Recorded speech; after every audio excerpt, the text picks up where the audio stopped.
DHQ declares 8 suspects wanted over killing of army personnel in Delta State.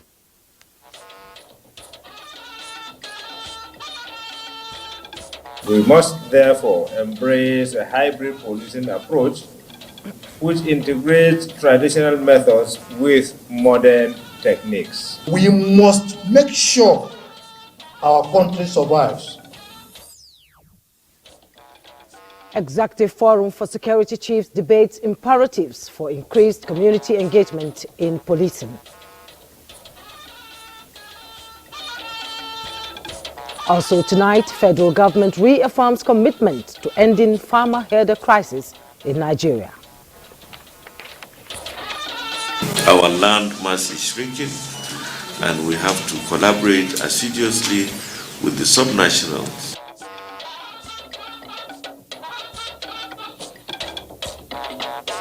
Welcome, you are watching NTA Network News on the network service of the NTA. I am Jumai Yesuf. Hingino John Adams will be joining me from Lagos, and Benny Adams is the man on business news. Thanks for joining us. We'll begin with President Bola Tinubu has appointed Abdullahi Bello as the new chairman of Code of Conduct Bureau, CCB, pending confirmation by the Senate. Bello replaces Aliu Kankia, who has been the acting chairman of the bureau. A statement by presidential spokesman Ajuri Ngelale says the president expects the new CCB chair to lead the bureau to realize its mandate of maintaining high standards of public morality. Abdullahi Bello is a consummate professional with more than 25 years of work experience in consulting, banking, law enforcement, financial services, and the academia. 8 suspects have been declared wanted by the Nigerian army in connection with the recent killing of 17 soldiers in Ikwama community in Delta States.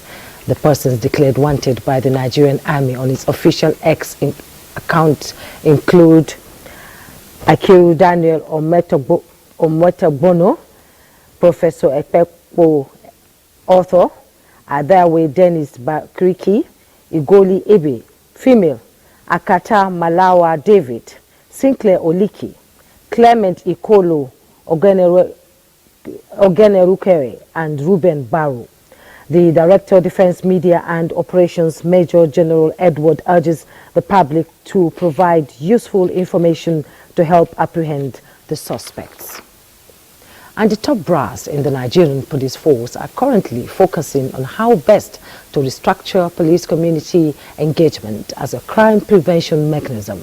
Francis Form reports that this is at the maiden edition of the Policing Executives Forum in Abuja.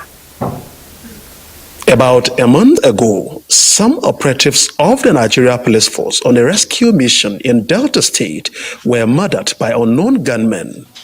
And this maiden edition of Policing Executives Forum, conveyed for the heads of security agencies and other stakeholders, is to deliberate on the necessary reforms required for effective policing, using technology and other non-kinetic approach in policing the Nigerian society.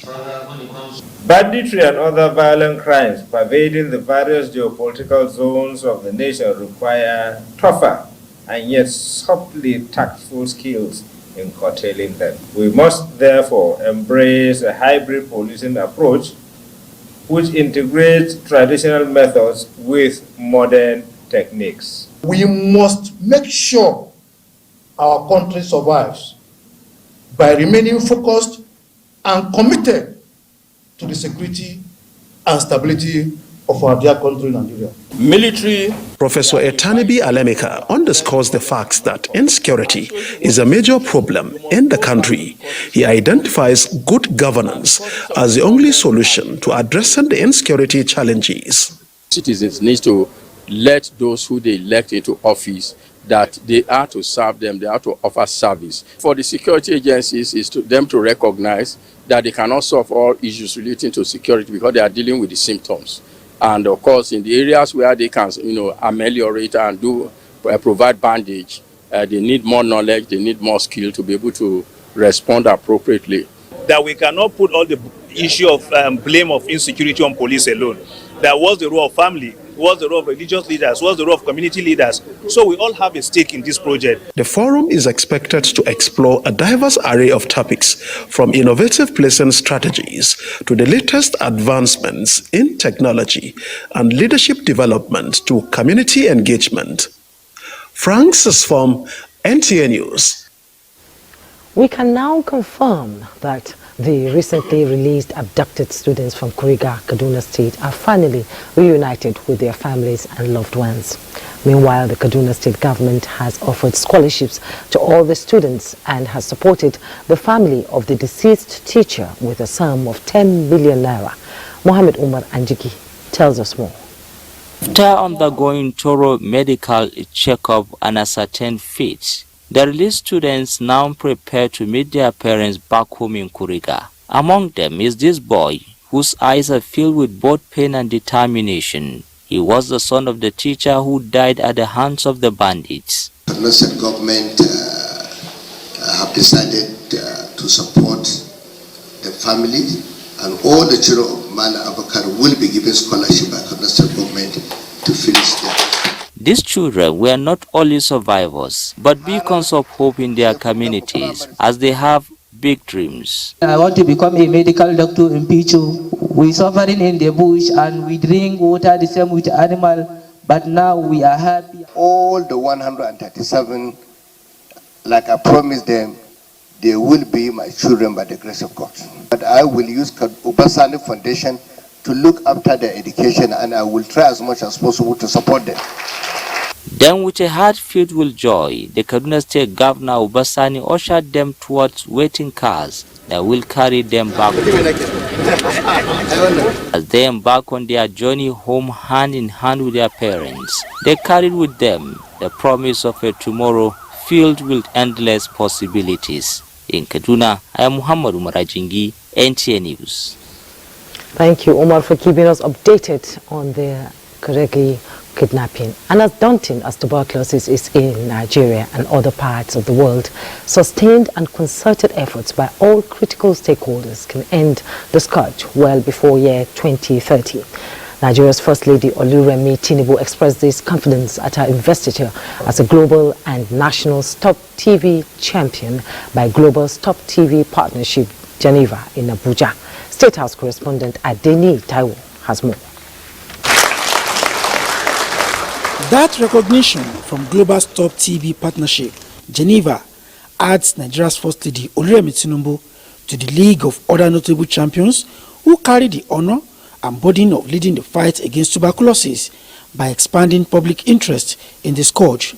And in return, she is expected to add her voice and face to the campaign by promoting advocacy and mobilizing resources aimed at reversing the number of new cases and improving the lives of those affected. There are moments in life when you feel the stars are aligned, and it's like that's the moment you should do something. I think Nigeria is in that moment because it's already the ambition there. It's a great mobilization. Nigeria's tuberculosis treatment has improved in the last 4 years with about 70% in 2023. That notwithstanding, the demand on Nigeria's First Lady is clear.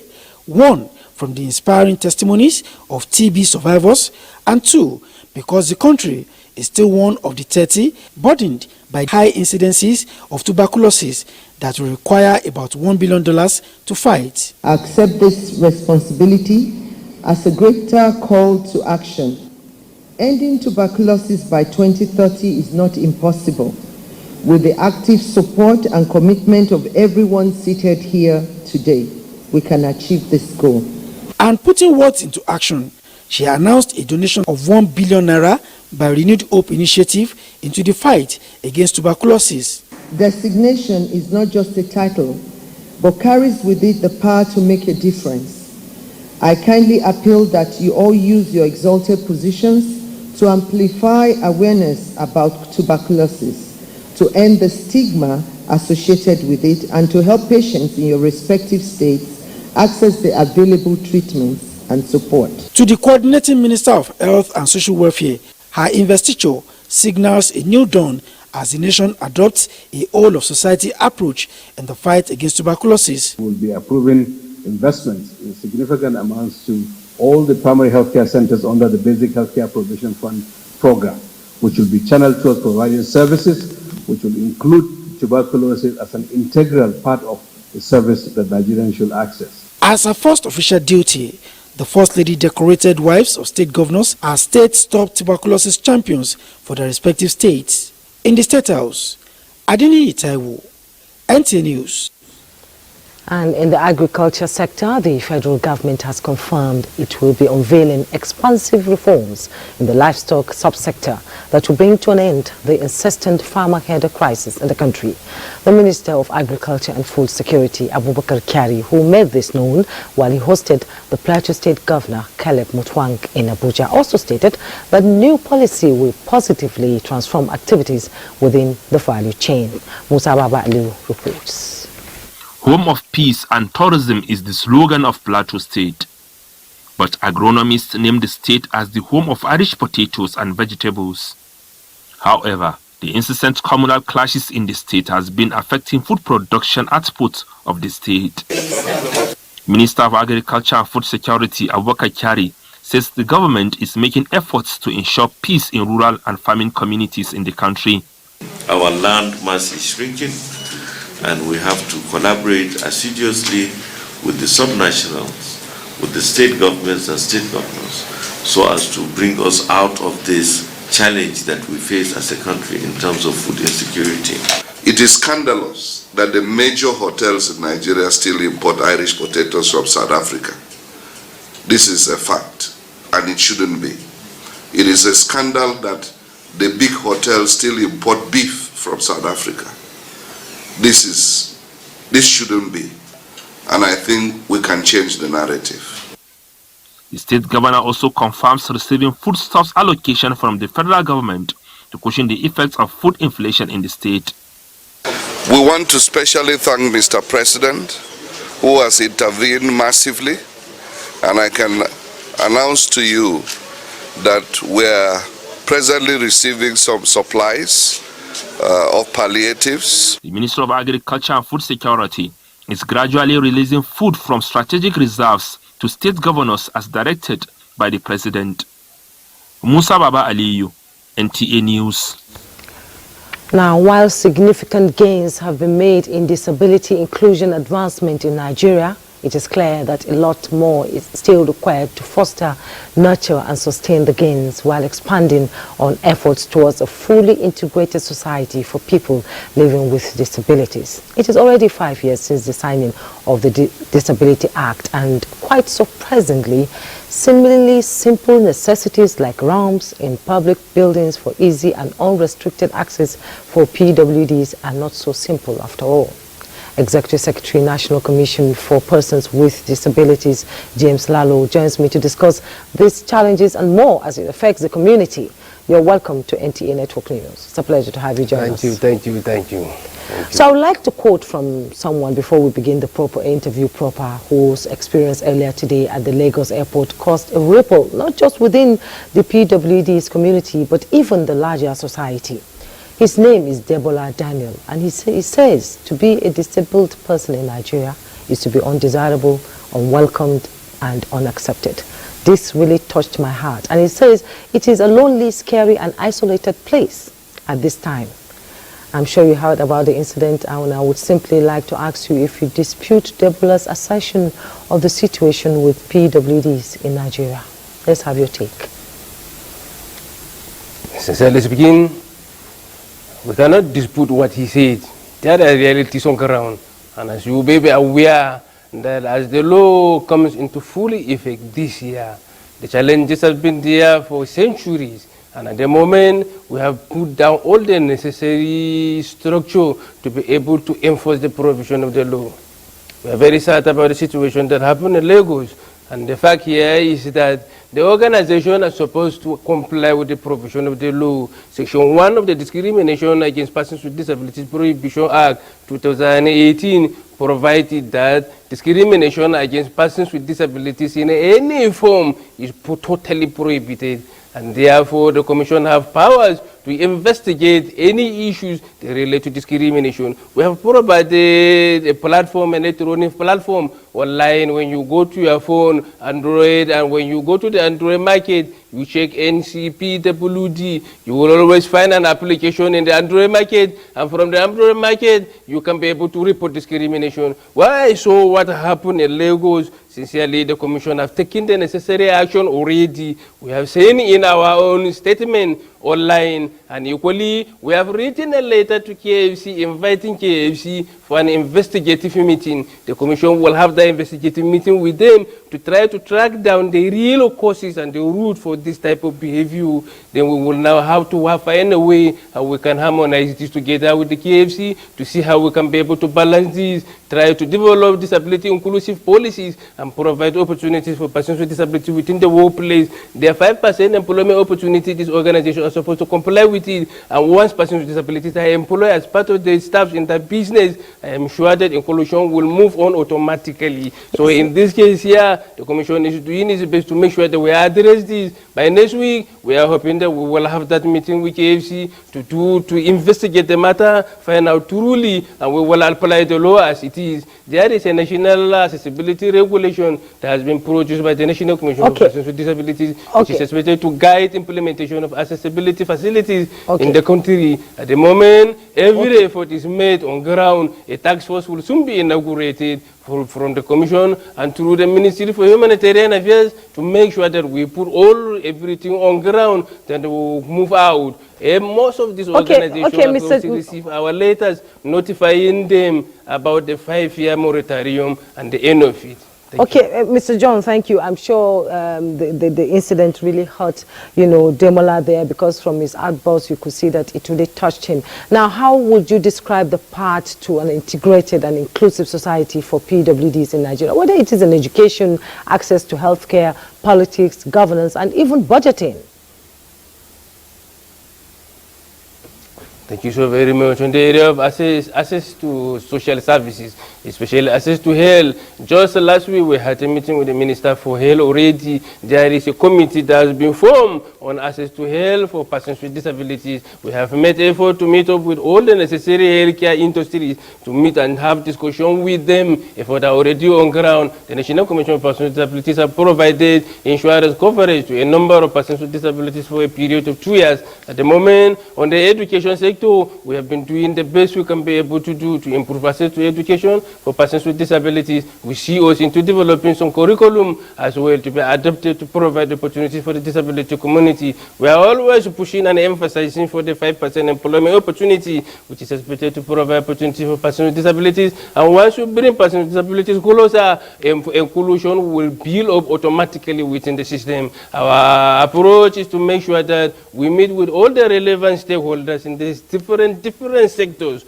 to move forward. Policy documents are being developed to guide disability inclusion in the relevant sectors, and we are doing the best we can be able to do in that area. It is going to take some time for people to see the evidence, but the efforts are already on ground, and the Commission is doing its best to ensure inclusion for persons with disabilities. Especially when you talk about inclusion, there are a lot of things that are involved: capacity building, awareness creation, as well as provision of the necessary assistive devices, as well as accessibility devices. All of these are very critical. That is why when we look at the importance of capacity building, we started signing a memorandum of understanding with different universities. I am just from Kefi today. We signed a memorandum of understanding with the Nasarawa State University to start the degree, 5 degree courses in what we refer as Disability Inclusive Center for persons with disabilities. Thank you, Mr. Degree courses have to do with accessibility engineering.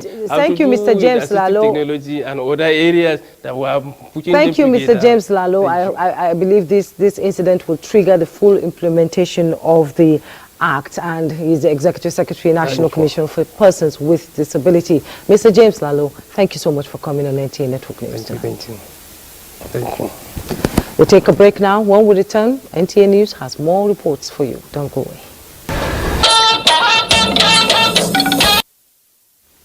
It's good to know you're still there. With only a few more days until Easter, Christians are observing today as Holy Thursday, a day considered remarkable in the journey of Jesus Christ to the cross. Victor Azu reports on the significance of the day and the act of servitude thereof. Holy Thursday, also known as Monday Thursday, is the commemoration of the Last Supper of Jesus Christ. It is when he established the sacrament of Holy Communion prior to his crucifixion.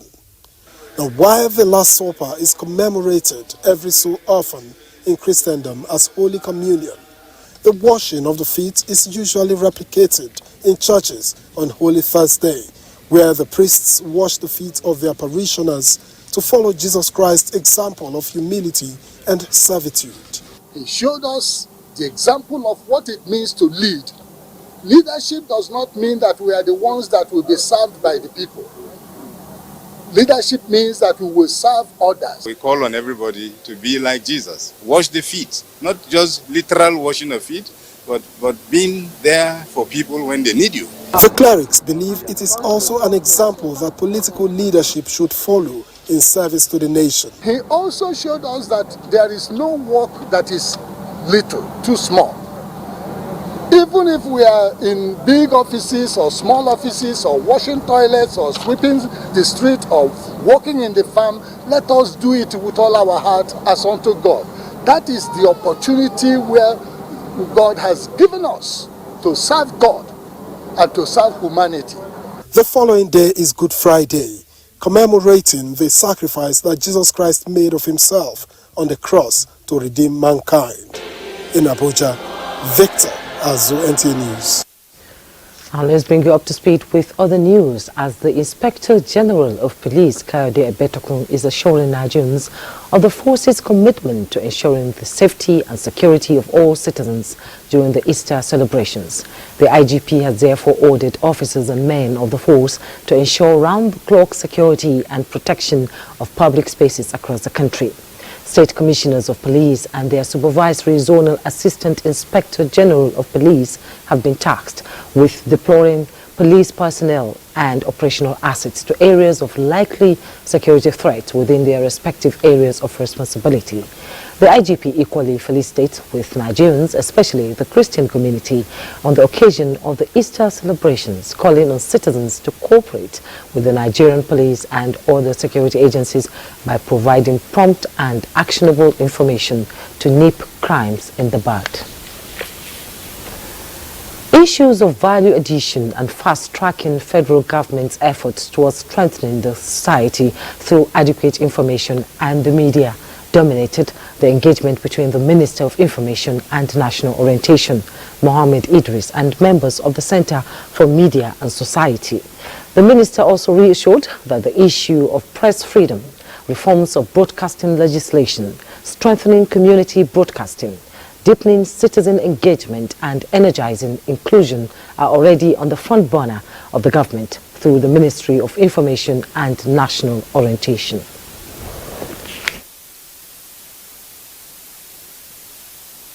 Information management is not about propaganda. It's not about saying things that are not untrue.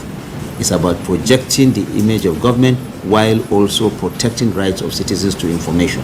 The media is largely free, but President Bola Ahmed Tinubu intends to make it even freer. There is no way democracy can thrive if the media is not free.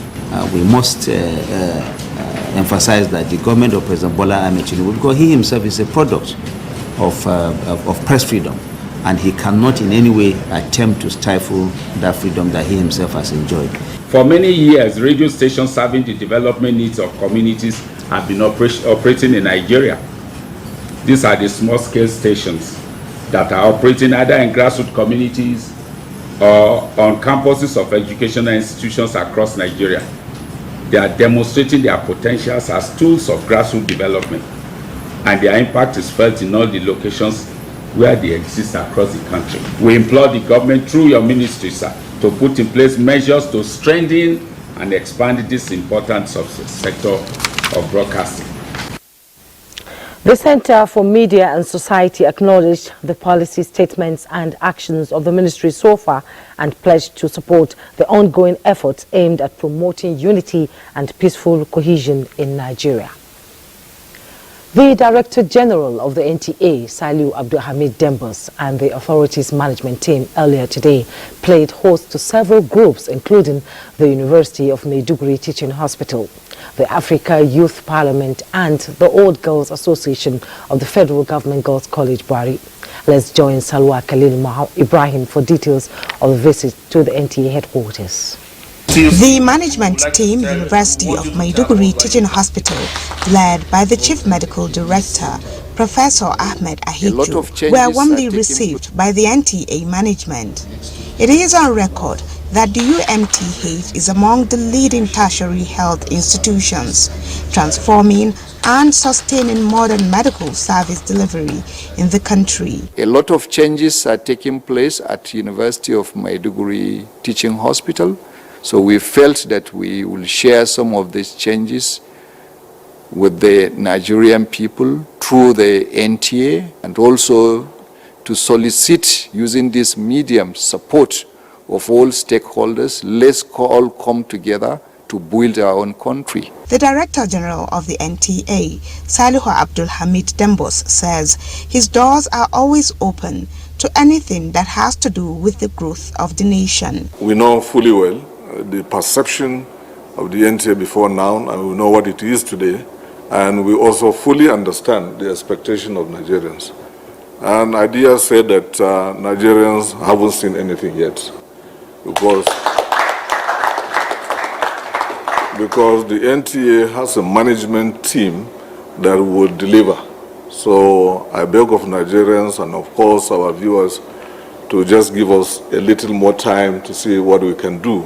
Then comes a team of young Nigerians from the African Youth Parliament who inducted the DG into the Youth Hall of Fame. On behalf of African Youth Parliament, sir, we hereby honor you and into our Hall of Fame, sir.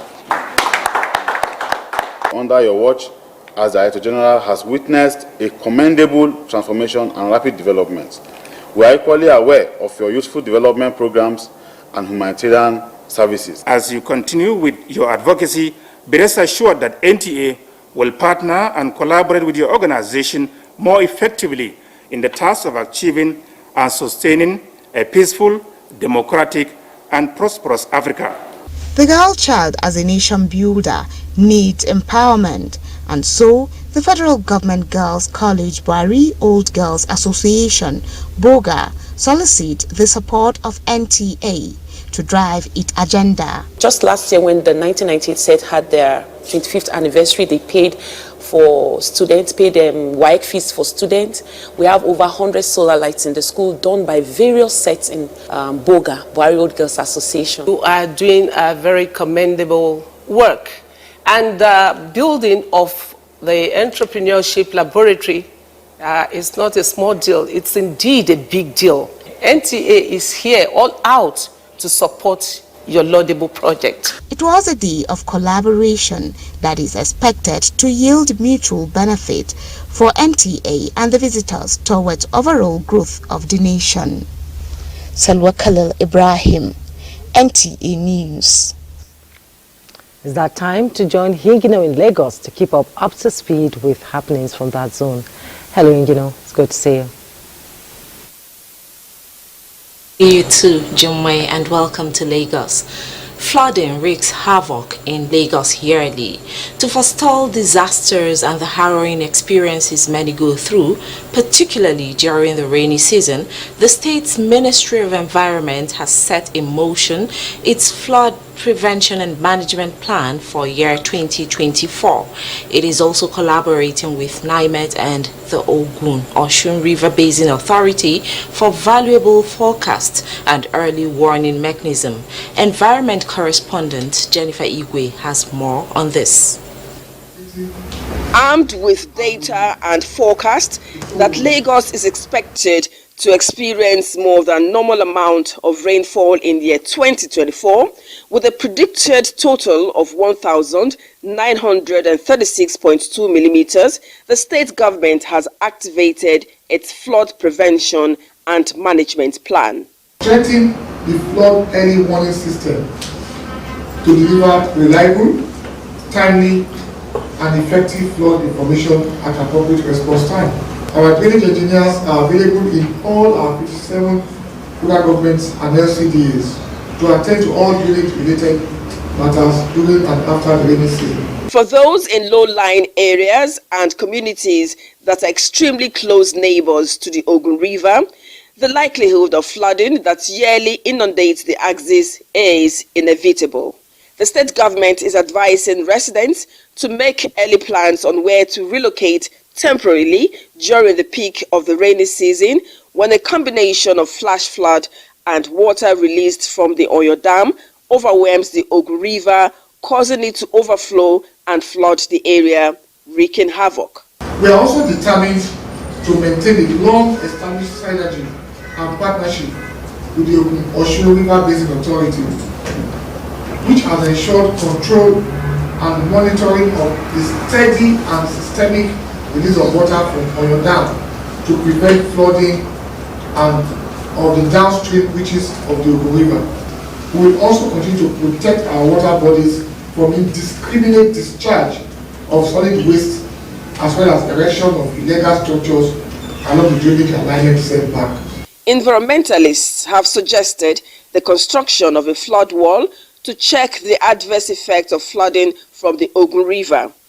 The state government says such intervention is beyond its capacity, but there are plans with the federal government for sustainable solution to the perennial flooding aggravated by release of water from the dam. In Lagos, Jennifer Igwe, NTA News. And away from environment, Nigeria is not bereft of natural and human resources, but has the capacity of becoming an industrialized nation. Research experts believe that synergy between research institutes and industries, in addition to government creating an enabling environment, will help in actualizing this. Amaka Owo reports that these were the views of stakeholders towards harnessing research and development for manufacturing and industrialization. Nigeria needs to become an economy anchored on mass production of necessary essentials needed to run the society from various levels. This can be achieved through research, which is critical to deepening industrialization as it drives innovation and brings about infrastructural transformation. There is what is called the triple helix, like a tripod. The government on one side, the research individuals on one side, and by that I mean the universities and research institutes, and then of course the private sector on the one side.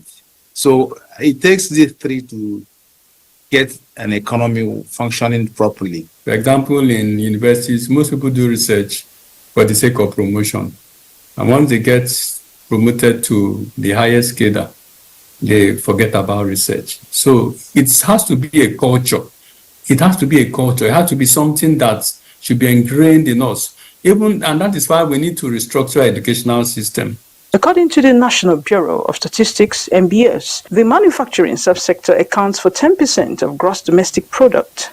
Therefore, growing this percentage requires replicating research outcomes and channeling findings into the manufacturing subsector, as Nigeria is endowed with the population to consume homegrown solutions and become a less import-dependent nation. Nigeria, with an array of talent, resources, persons, that the country has, needs to find, innovate on its resources, which, if properly harnessed, we can export and reduce the FX consumption that is affecting the value of the naira. Stakeholders also believe that it is time to match words with actions through conscious policies, especially as the government is battling hard in its efforts towards economic recovery. In Lagos, Amaka O, NTA News. That's it from here. Network News continues after this break. Do stay. You're watching NTA Network News. Nigerians, particularly religious leaders, have been advised to continue to preach the spirit of patriotism, believing that the country will overcome its current social and economic challenges. President Bola Tinubu said this as he hosted traditional and religious leaders to Iftar Ramadan dinner at the State House. Again, The Nigerian leader acknowledged the hardship citizens are passing through, but described it as a momentary challenge which is gradually coming to an end. The president assured that his government will overcome and turn the current situation around for the betterment of the country.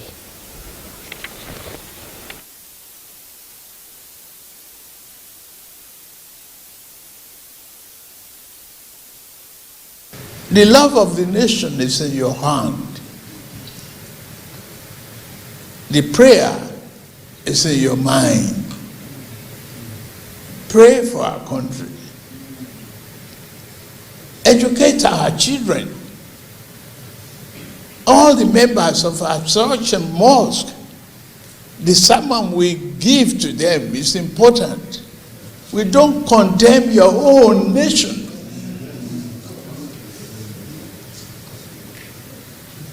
Vice President Kashim Shettima also employed the traditional and religious leaders to continue to support the administration, as he says the president means well for the country.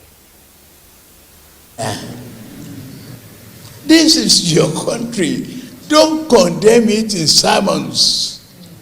Don't abuse the nation. Leadership are meant for changes. Yes, this leader is bad, fine. Wait until it's time to renew his mandate and say no. But don't condemn your country. Don't curse Nigeria. It's a beautiful land, land of prosperity.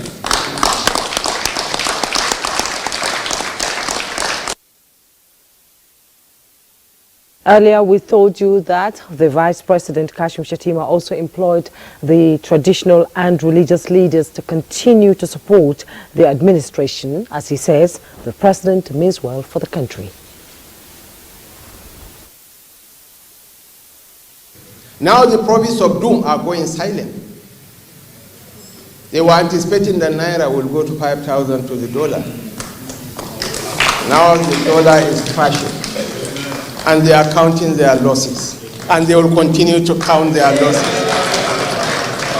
And the economy, by the grace of God, is bouncing back and in full force. That we are not going to leave you. We will be there for you on behalf of the entire National Council of Traditional Rulers of this country. Myself and His Eminence Sultan of Sokoto, we are the co-chair. We will continue to work with you and make sure that our country becomes a better country. Our country of your dream, of our dream, of the next generation to come will be a better country. Challenges are there, yes, we all know, and it's very obvious, we can see now that you are not actually resting on your oars. The visitors leveraged the opportunity to congratulate the president on his 72nd birthday coming up tomorrow, Friday. Happy birthday to you, happy birthday to you, happy birthday, happy birthday, happy birthday. May the good Lord bless you, may the good Lord bless you. It's now time to join Benny for the latest in the world of business. Hello, Benny. Thank you, Jumai. And talking business, Minister of Industry, Trade and Investment, Doris Anita, says the implementation of the Nigerian Automotive Industry Design and Development Plan 2023 will see Nigeria producing her own vehicles in the next 10 years. This was at the inauguration of the Implementation Committee in Abuja. Our goal is to reduce the cost of purchasing a vehicle for the average Nigerian, to create jobs and to build the industrial base of this country using the automotive industry as a starting point. The NAIDP is not just a plan, it is a strategic call to action. For us to be able to get to where we need to be and to grow the industry, there must be market. We have to create the market for our products. And you all know our product, locally assembled automobile, the e-tricycle, motorcycle, and vehicles of different capacity. And as the Grow Niger by Niger campaign intensifies, stakeholders in the private and public sectors speak on the way to go. So ensuring that we bring a sustainable strength to the currency. With this move, I tell you, if government will be at the front line to insist on patronage, I tell you it's a win-win situation. Not only Naira will appreciate, but certainly jobs will be created and we're going to live very healthy, and indeed our economy will boost beyond what we are thinking of. It's not magic. And now taking a look at markets at the end of today's trading session on the Nigerian exchange, the oil share index appreciated by 0.27%, a total of 623 million shares in 10,257 deals, corresponding to a market value of 16.9 billion naira were traded. Today's data shows 25% improvement in volume and 37% improvement in turnover. The current market capitalization is 59.1 trillion naira. Zenith Bank recorded the highest volume of traded shares, followed by Guarantee Trust Holdings and Access Holdings.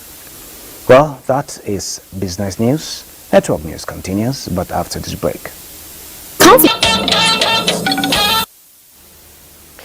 You're welcome back. The Secretary to the Government of the Federation, George Akume, has again re-emphasized the commitment of President Bola Tinubu to cushion the effects of the fuel subsidy removal, especially among economically vulnerable Nigerians. The SGF gave the assurance while receiving a delegation of the Yoruba community from the 19 northern states of the country, explaining efforts by the federal government towards poverty alleviation in the country. The SGF says President Tinubu means well for the country. He urges Nigerians to be patient and support the current administration, as the sacrifices by Nigerians at this period of time is temporary and will definitely yield the desired economic improvement. The SGF also acknowledges the contributions of Yoruba community in the northern states in uniting and strengthening harmonious relationship among tribes in the country. President Bola Tinubu extends his condolences to Managing Director of Spectrum Engineering Limited, Abubakar Isa, over the passing of his mother, Hajia Hadiza Isa. The president mourns with Isa and his family, urging them to take comfort in the legacy and memories left behind by their matriarch, while praying for the repose of the soul of the departed. President Tinubu assures Isa and the family that his thoughts and prayers are with them in this time of grief. Let's take a quick check at the weather prospect for Friday, Nigeria and other parts of the world. Glad to have you join us on the weather forecast for Friday. Lots of sunshine are expected to the northern states, with patches of clouds to the north central and parts of the south. However, there are prospects of morning thunderstorms to the coastal belts of the country. By afternoon and evening hours, with more cloud buildup, we expect better prospects of thunderstorms accompanied with strong winds to the southern region of the country, including the Federal Capital Territory, Kogi, Benue, Nasarawa, Plateau, as well as Adamawa, Taraba, and Kaduna states. That's all for the forecast. I am Theodora Itum. Thank you for watching.